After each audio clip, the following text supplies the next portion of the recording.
There is this thing called funnels. And if you understand what funnels are, you can use this to instantly take your Facebook Marketplace dropshipping business to the next level. So, a lot of people that dropship on Facebook Marketplace, that are listing items now, that are growing their business, struggle to get consistent sales and make a lot of money. And part of it, there's a few things for this. One of the things is sometimes those people are just not listing enough items, right? Sometimes they put up 5, 10, even 50 items and they think that's good enough. No, you need to be getting lots of listings up there. Like, I mean lots of listings. Like lots and lots of listings. That's one part of it. The second part is listing the items that will sell well on Facebook Marketplace. And even though that takes a little bit of time to get good at, you can generally get good at that pretty quickly. And I know a lot of people that list good items on their Facebook Marketplace that are the items people want to buy. The key that is missing in pretty much all Facebook Marketplace dropshipping businesses is creating the listing in a way that beats Facebook Marketplace's algorithm, gets their listings at the top of the results so they get lots and lots of views on their listings and get their listings to make lots and lots of sales. And that's what I'd like to dive into a little bit today. So creating listings in your store is not good enough. Listing lots of items in your store is not good enough. That's important. That is a piece of the puzzle and something that you need to focus on. But you also have to understand creating the listing in a way where Facebook is going to push your listings past all your competition and push it to the top of Facebook's results. So lots of people find your item, you get lots of views, and then if you do things right on your listing, that can equate to lots of sales. So let's talk about this. There is a process that people go through when they are thinking about buying an item. And it generally goes from we get their attention, we get them curious, we get them interested, we get them excited, and then they buy. So let me give you an example if I may. So for whatever reason, I buy stuff on Amazon all the time. And I buy stuff I don't really need, but I don't know. I'm just kind of BS and I want to buy stuff on Amazon. So I was like, maybe I should buy some socks. So I start looking at socks. And then one of the socks that pop up was this sock right here. And one of the things I liked about it was I liked the color. It was kind of like a fancy color, even though it was short. And I don't know if it would color match. I just like it's kind of fancy, right? So I clicked the listing. The listing got my curiosity. So it showed up in one of Amazon's results. It got my curiosity and I clicked it.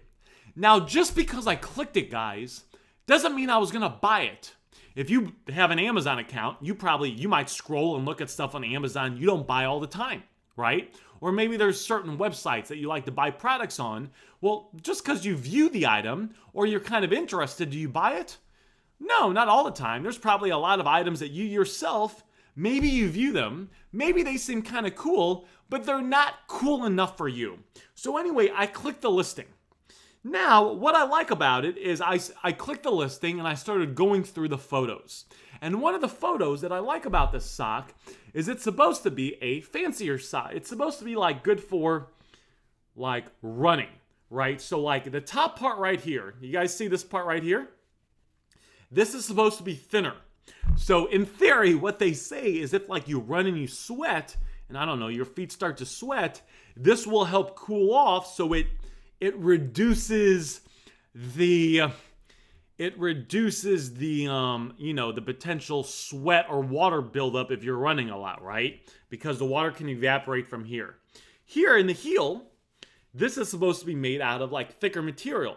So it has better support if you're running or exercising. And then there's little things right here that are supposed to prevent you from slipping. And it just got all these little things.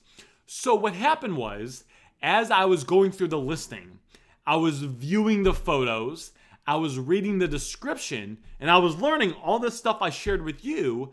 That kind of changed me from going from getting my attention, being curious, to now being interested, right? As this listing on Amazon for this sock, which by the way, a pair of these socks is like $13 or something like that, right? It's a lot more than you should pay for it, but I don't know. I thought it was cool, right? So as I'm going through this listing, I'm going through a process in my head where I'm now interested in this item. And now I'm starting to justify spending $14 or $13, it's like $13 or $14 on one pair of socks when I know that I could buy 6 pairs of regular socks for the same price. Now I'm starting to kind of convince myself on why this is a good deal, why I should buy this item. Well, I looked through the picture some more, I looked through the description, and long and behold, I don't think I bought the item today, the day I found it. I think it was about a week later. I went ahead and bought this pair. And this pair is actually too small, so I just bought a bigger pair that I think is supposed to be here either today or tomorrow.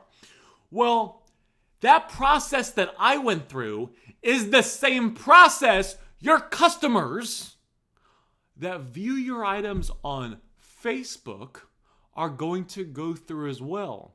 And you need to know how to create your listings in a way where when they view your item in the search results on Facebook, they click your item more.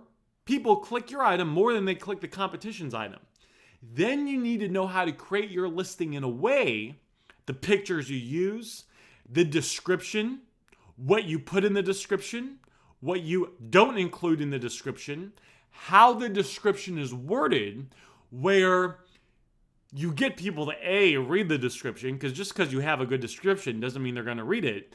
But then when they read it, make it easy for them to read it and comprehend it and understand it, so you can get them through that same process that I went through on this expensive sock that I didn't need. It was actually this pair of socks, right? These pair of socks. Not to mention, how do you create the right tags and create the right title where Facebook will show your listing to a lot of people? So it's like we use the tags in the title in a way to get our listing to have the potential to show to a lot of people. And then what we want to do is create our listing in a way where we can put people through this process I just went over. And the big benefit is not only will that help you get a lot of sales, that in and of itself will help boost your listing to the top of the search results and essentially beat Facebook Marketplace's algorithm. Because if the competitor is using Z-Drop and they're copying and pasting the title and the description and the images from the dropshipping company, and they think they're smart because they're using Z-Drop, right? Even though, I know they're not doing what they're doing at all. Well, let's say they're doing that, and let's say I have my listing and they have their listing and they're using Z-Drop. Well, my listing is going to show up for more results. Not only is it going to show up for more results, let's say because this person is just copying and pasting everything and they don't know what they're doing, they get 1 out of 100 people to view their listing. So Facebook shows their listing, my listing, and their listing to 100 people. Let's say out of the 100 people, 5 click my listing and only 1 click theirs. Well, once they're on the listing, let's say the average person stays on my listing for 45 seconds. They're looking at the pictures, they're reading the description, right? The entire, and there's more to it as well, but the entire thing, I'm getting them to stay on my listing for 45 seconds. The competitor, the person that views their listing, the average person stays on their listing for 10 seconds. They see it, their listing's not created in the right way. They say, oh, this is kind of boring. They get bored and they click out and they go somewhere else. Well, Facebook cares about the customer's user experience. And by the way, my item will sell more than their item will, right? I'll get more saves on my item and my item will sell more. Well, you tell me, if you are Facebook, people are staying on my item, people are clicking my item more than the competitors, even though it's the same item. People are staying on my item more than the competitors. They're saving my item more than the competitors. And they're buying my item, which means Facebook gets their 5% fee more than the competitors. If you were Facebook and you were creating the algorithm, whose listing would you push to the top of the results over time? Would you push the competitors or would you push mine? You push mine. So what you need to understand and how you can take this and apply it to your business is you need to understand this process. You need to understand not only how to create your listing in a way where it shows up for a lot of results, but also once someone sees your listing in the results, how do you get them to click your listing compared to the competitors? And once they're in your listing, how do you get them to stay on your listing for a lot of time, for a good amount of time, so they save your listing and come back and buy it later, or they buy it right then, which all will help you beat Facebook's marketplace algorithm. And let me share with you a little advanced secret, if I may, kind of the final touch of this. What you really need to understand is what you learned right here in this video. How many people that dropship on Facebook Marketplace do you think are aware of this? How many people do you think are aware of this? How many YouTube videos are there? There's other people that have YouTube videos on dropshipping on YouTube. No secret. Go look at their channels. How many of them have videos like this, and how many of them understand this the way that I do? None. None. Not really. And I'm just going over the basic bare bones of this. In my paid program, I spend hours, literally hours, breaking down what I just talked about and all the little details of the listings. I spend hours on it. This is just like a big picture overview.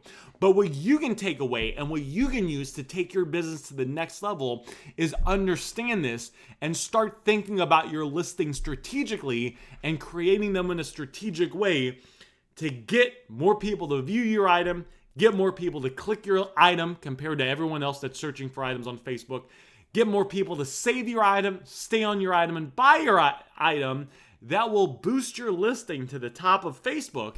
And even if 30, 40, 50 people are listing the same item because it's a popular dropshipping company competitor item, because so few people how to know how to do this correctly and effectively, it's actually a lot easier than you would think to beat the competition, get lots of views on your items, get lots of sales, and really have your business stand out and have people buying from you and have your business just growing and running and spitting out cash.